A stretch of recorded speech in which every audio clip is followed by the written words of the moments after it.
どういうこと？あ帰れ。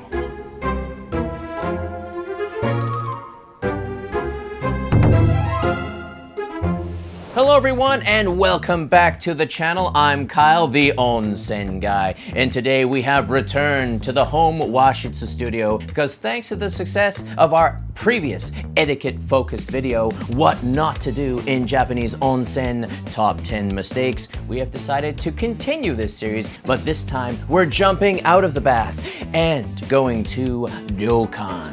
That's right, traditional Japanese inns. Why ryokans? Because ryokans are often the very first point of contact to hot springs and bathing culture in general for many visitors to Japan and locals alike. So without further ado, let's dive right in. What not to do in a Japanese ryokan. Number 1, wearing your shoes indoors. That's right, your first hurdle at the ryokan starts before you even enter. No shoes allowed. The reason is obvious, your shoes are dirty. The ryokan is a pristine communal space. They do not want you tracking the dirt and filth of the outside world indoors, so definitely take your shoes off at the entrance. Remove your shoes, place them on the shelves or lockers provided, or leave them for the staff to deal with. Some additional cultural notes here. Do not drag or roll your bags across the pristine tatami mats. The reason should be obvious, but your wheels are just like shoes. They're filthy and they carry all the gunk from outside, and you definitely don't want to pull them across the pristine tatami mats because they are quite delicate and hard to clean. And another cultural note, when removing your shoes at the entrance, do not turn your backside to the host and remove your shoes. This is considered very rude, not just because you're turning your back to the host that is like they're greeting you, but in many cases the host or hostess will be in seiza on their knees ready to greet you, and if you turn your backside to them, you will be sticking your butt right in their face. Definitely do not turn your backside to the host. No. Number 2, walking on the tatami mat borders. It was traditionally considered very rude to step on the intricate borders on the tatami mats. And this has multiple reasons why. For one, it's actually the weakest part of the tatami, so stepping on it constantly can actually cause it to warp and divot and just essentially damage the tatami. And also, the borders themselves are actually a point of pride to many traditional households and ryokans, so they paid exquisite detail into the creation and use of these borders, so it's considered very disrespectful to step on these borders. So if you want to one-up everyone culturally, just don't step on any tatami mat borders. Maybe hopscotch around and avoid them at all costs. So if you really want to be conscious and show that you respect the space, don't step on the tatami mat borders if you can help it. Number 3, placing your luggage on the tokonoma. What is the tokonoma? Well, the tokonoma is the sacred alcove. You've probably seen it in some old Japanese rooms where they have like the hanging wall scrolls and the flower pots or little statues and statuettes there. Well, that is the sacred alcove. It is not a place to put all of your junk. It is a place that is meant to be revered. It's part of the hospitality. It's showing a little bit of beauty in the room to make it more comfortable for you. So you make the whole situation uncomfortable if you just throw your junk in there. Please respect the space. Respect the tokonoma. I mean, it's a sacred alcove for a reason. Let's treat it sacredly. Number 4, wearing your yukata improperly.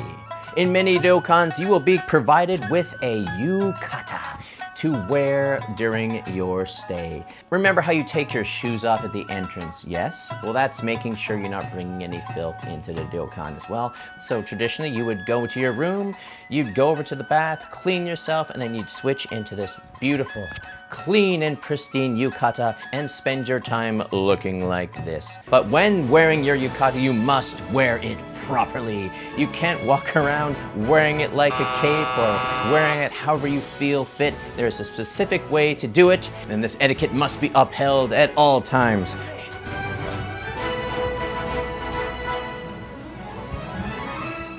First of all, you must make sure that the right side of your yukata is under and the left side goes over.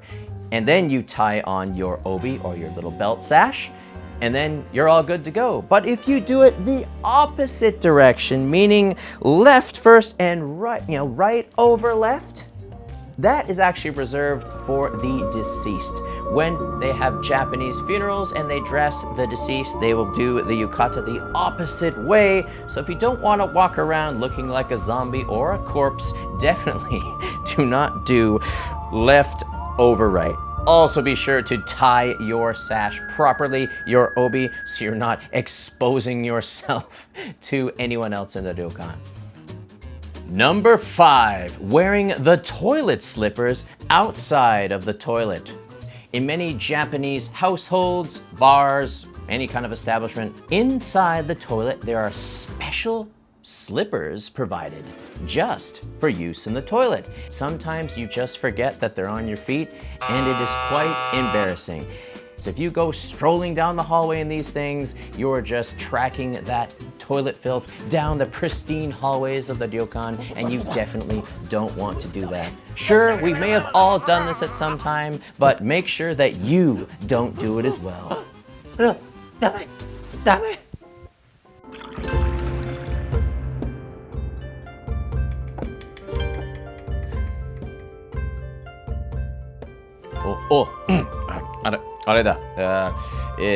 Like the video. If you like the video, and subscribe to the channel, and notifications, because that's important. Notifications, turn those on, and keep soaking.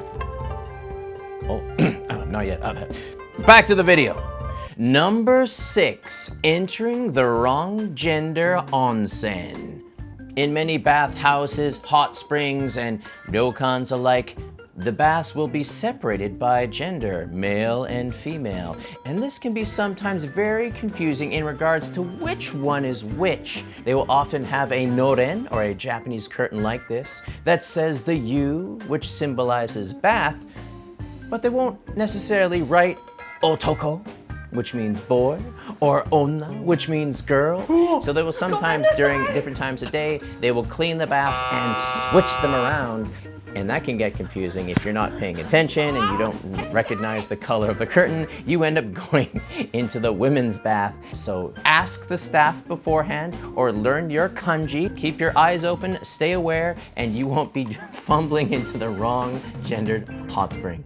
Step 7, setting up your own futon.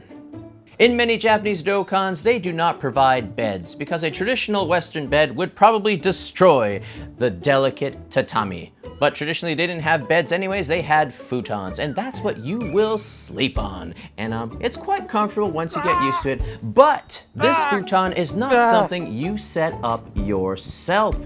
And this service is almost always provided by the staff in the establishment because, yes, they have their own way of doing things.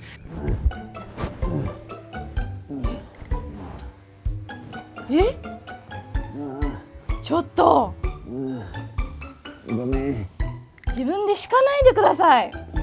ごめんなさい。簡単そうに見えたので、つい。全然簡単じゃなかったでしょ。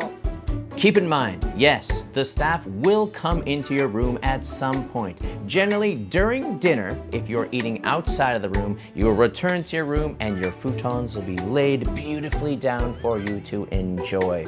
Or after dinner, if you've eaten in your room, the staff will arrive after they've cleared all your dishes and set up the futons in front of you. If you try to do it yourself, you might find yourself struggling and having a hard time. So leave it to the pros, allow them to set up the futon for you. Number 8, taking the amenities home. This is not a hotel. The amenities are not for pilfering. They're there for you to use during your stay and for the next guests after you. Don't stuff your pockets full of extra amenities just because there's a whole basket of them. カエルさん、こんなに使わないでしょ。ダメです。これはみんなが使うもの。こん中も入ってんじゃないの。ほら、入ってない。こんないっぱい。こっちはもうこっちもいっぱい入って。これ何どうするんですか？あ、これ。Number 9, wearing your loungewear, not your yukata, to dinner. As previously stated, a yukata will be provided to you in most ryokans during your stay. So showing up to dinner not in your prescribed yukata uniform, your pristine yukata uniform, but in loungewear or pajamas is considered sloppy and honestly a bit rude. うまそうじゃん。 Number 10, missing or showing up late to Kaiseki dinner time. They have taken hours and hours of time and preparation to make this whole feast of all the senses for you. And if you show up late, well, you're probably going to bed hungry because there's so much preparation. There's a whole timing to when the dishes go out. 戻って。 Yeah, you're probably not going to be eating that evening. はい、減ってるんです。ダメです。時間を守らないとダメなんです。ちょっと待ってよ、食べたいんだよ。Do your due diligence and manage your time properly, and you'll be sure to go to bed with a full belly after experiencing one of the most beautiful and delicious culinary experiences you may ever have. And there you have it, 10 mistakes to avoid and how to navigate your first ryokan experience with grace and tempered poise. Pair this video with our What Not to Do Onsen etiquette guide, and you'll be well on your way to mastering and navigating traditional Japanese hospitality. And we'd also like to give a giant thank you to Daishinkan Ryokan in Kanagawa prefecture for allowing us to stay and film there, essentially assisting us in teaching you all the ways of the ryokan. We'd also like to give a huge thank you to our lovely hostess, Masui-san, for her wonderful hospitality and, of course, helping out in our skits today. This has been Kyle, the Onsen Guy. Thank you for tuning in, and until next time, keep soaking.